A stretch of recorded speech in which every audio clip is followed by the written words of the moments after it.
What did I say last time? Yeah. Hi, my name is Haiden Henderson, and I'm going to be breaking down my project, Tension. Welcome to the circus. It is about my longtime best friend and I developing feelings for each other, and it didn't work out. We didn't just lose each other as friends, but also sort of as potential lovers. So this project follows along that entire journey from start to finish. By the end of it being like, wow, that was really rough, and that was a big mistake, and it was not worth it. You still live down the street. There was a moment that happened where my ex-BFF and we touched each other in a way that we had before, which was just like, hand on the shoulder, a casual hug or something like that. There was one moment in specific where we did that and it meant something different. I felt it in my gut. And later, after we talked about it, she felt it too. It was in that moment that the name Tension dropped into my head, because that's what I felt.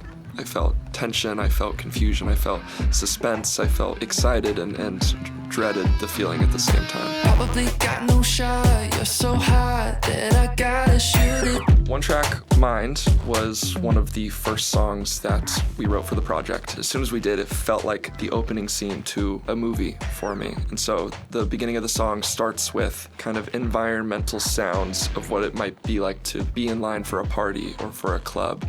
And so you hear people talking, there's a car horn on your right, there's a line of people on your left, and as you get closer to the door, the song gets closer and closer and surrounds you until you fall into the first verse. The song is about my constant belief that anybody I could possibly be interested in is astronomically out of my league. It's just a through thread for my life. And so the whole song is referencing basically how I'm kind of lame, I don't really fit in here, I'm poor, you're cool, you're pretty, I'm gonna try my best, but I have no chance here.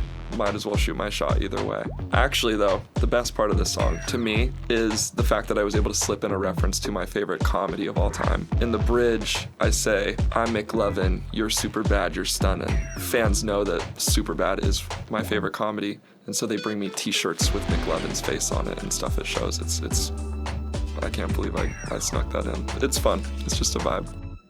My baby is a monster, a hunter. Love Sucker is the next song. This one started as a joke, kind of. And then as I was writing it, it became more and more real, and I actually found that I emotionally related to the song. I look kind of sick and pale and gaunt. I love vampires, and I love Twilight and Vampire Diaries and vampire culture, and it's part of my relationship with the fans to talk about that and reference it a lot. So I wanted a vampire song. I wanted a vampire anthem. At the time, I was newly becoming sort of obsessed with this girl that the project's about, and noticed the similarities in me thinking about her all the time and wanting to talk to her all the time. And I was like, this feels like probably what it would feel like to become a vampire, like thinking about blood and needing blood and all those parallels. Is that corny as hell? Yes, absolutely is. But it is my vampire anthem, and I now relate to it more than a lot of the songs that I've ever written. And now it's like my favorite song to play live. It's so fun. We all scream it together. We all dress like vampires at the shows. And it unironically goes kind of hard. I don't know why. Sweat, lose your breath.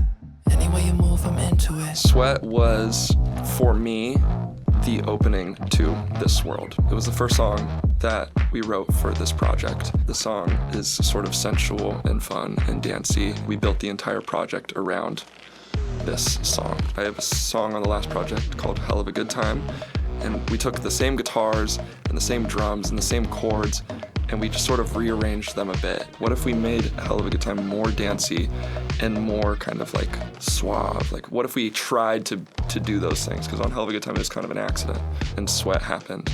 I was worried that it was a dance song, and I was like, I can't dance, so why would I make a dance song? There's a difference between a dance song and a song that makes you want to dance. What the song is about is really simple. It's talking to this girl, essentially saying, come on, come out.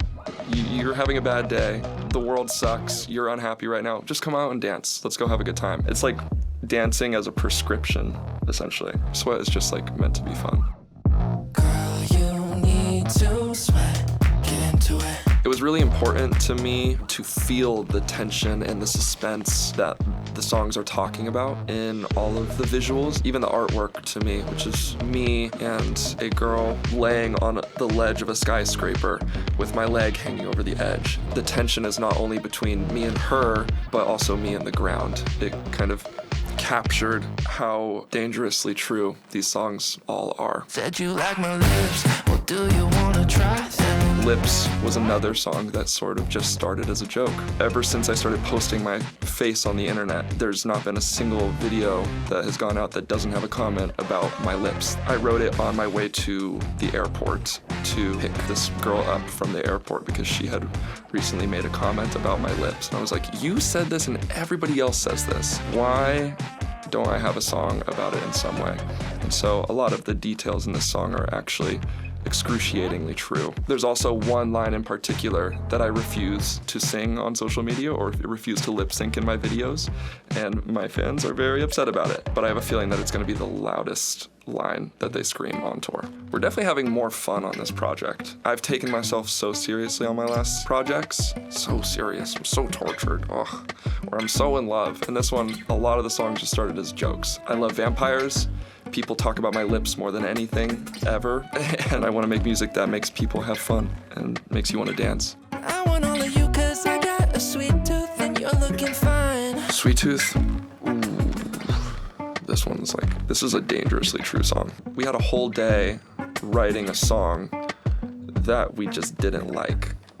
And then in the last 30 minutes, I pulled out these chords and we wrote the chorus of Sweet Tooth. I wrote the verses to it while on tour in hotel rooms. As a fan of music, I think if I heard Sweet Tooth, I would be like the most excited about this because this is the kind of song that I love so much. I love when a white boy catches a vibe. And I think that this song is me catching a vibe. The verses I'm just rapping, which I'm almost hesitant to say, but there's not even really a melody. I'm just like saying things with flows. Everything that I say in the song is from my journal or from the mouth of the person that I'm talking about. And this is one of the songs that would get me in the most trouble, I think, in my personal life, which also makes me love it in a way. AA, the song, is about the need to quit somebody, and the definition of addiction is use despite harm. And I felt like that is what my relationship with my ex-best friend turned complicated lover was. Use despite harm.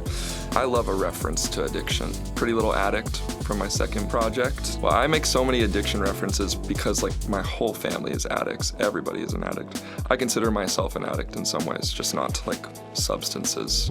I'm just an obsessive person. I get very locked into things. It's such a weird thing because it's a Detroit club beat with vocal chops and samplings and an atmosphere similar to Brat, mixed with the guitar chords from Red Hot Chili Peppers. I legitimately got a speeding ticket on my way to see this person when I was in Phoenix, Arizona. And I'm excited on tour to play that in Phoenix. And then I'm also excited to say other city names every night when I play this song.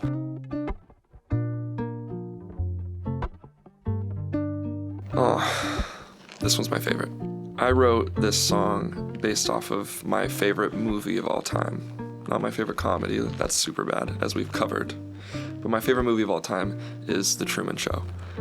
What I think about when I think about that movie is a guy who fell for the wrong person and tore his life apart as a result of it. And it wasn't her fault, it wasn't his fault, it's just what happened. That's what I think about when I think about The Truman Show. And that's the story that I relate to with this. I also wrote this song really early in my complicated relationship with my now ex-best friend. I wrote it based off of my fear of what could happen to us and to our friendship. And unfortunately, everything came true. I kind of predicted the future fallout. I hope that if you listen to this project, you get swallowed by it for a second at least. This is the longest project that I've put out and takes you through the mess that I created for myself in my personal life. You will dance, you will self-loathe, you will maybe shed a tear, and you'll come to a show and shake some ass. Maybe you've forgotten, wanted me to want you back. This one's the mad song. The last song that we needed to write was Tension. And I already knew that the project was gonna be called Tension. We actually wrote 3 different songs called Tension. But the one that was most honest was the one that we wrote after the fallout had happened. It's the most fresh song. What it became about was what my life has become since falling out with this person, which is her and I live on the same street, and we have all the same friends, and we share a life, but don't talk to each other anymore. That, to me, is the definition of tension. Not knowing what I'm supposed to say, feeling like my neighborhood has become a haunted house, like I'm not safe anymore because I might see her around. This is officially the most dangerous song on this project. The truth is everywhere. If you want to know what happened, listen to Tension. Your hands were all over me. Don't act like you're over me. Thank you for coming with me and sitting through my messy life. I hope you learned something. It's the most proud I've ever been of anything I've ever done. And I hope I see you on tour. I love you. Bye. Tension's all I know. Jim Carrey's touched this. Yeah, he owned it. That's insane. I'm gonna figure out how to fit this in my car later.